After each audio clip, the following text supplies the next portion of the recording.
So hello everyone, আজকে আমরা disk শিডিউলের 3 নম্বর পার্টে এসেছি, যে স্ক্যান অ্যালগোরিদম পড়বো আজকে।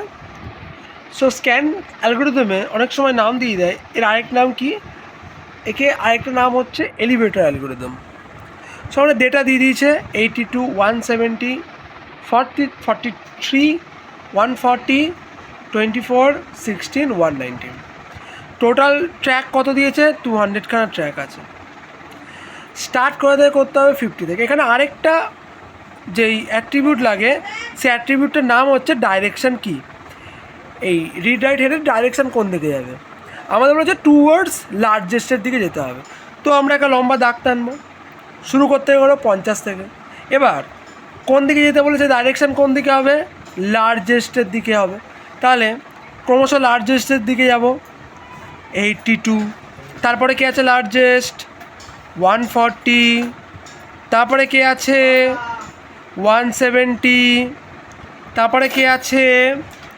170-র পরে কে আছে? 190।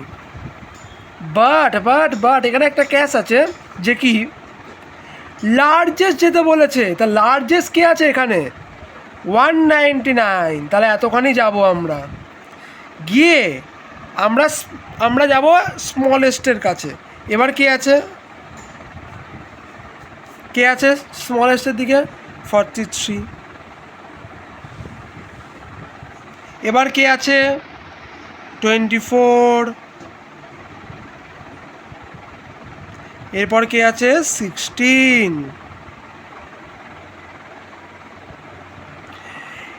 এরকম করে ডিস্ক শিডিউলিং করতে হবে কিসে? স্ক্যানে।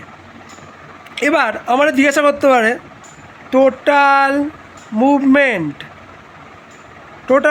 কত হলো, কীভাবে বার করতে বলেছিলাম? এদিকে দেখো 199 মাইনাস এর এইদিকের সবচেয়ে লোয়েস্ট কোথায় আছে? 50। তাহলে 199 মাইনাস 50 প্লাস 199, এদিকে লোয়েস্ট কে আছে? মাইনাস 16, তাই তো? কত হয়? 332। এবার যদি বলতো আমাদের স্মলেস্ট, তাহলে কি করতাম? সো 50 থেকে এদিকে আসতাম, এসে থেমে যেতাম না, কিন্তু 16 পেজ থেমে যেতাম না, 0 পর্যন্ত যেতাম।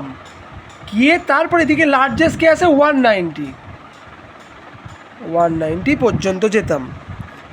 এটা হচ্ছে স্মলেস্টের কেসে হলে এরম হতো। ঠিক আছে, এবার বাড়িতে প্র্যাকটিস করো তোমরা। টাটা।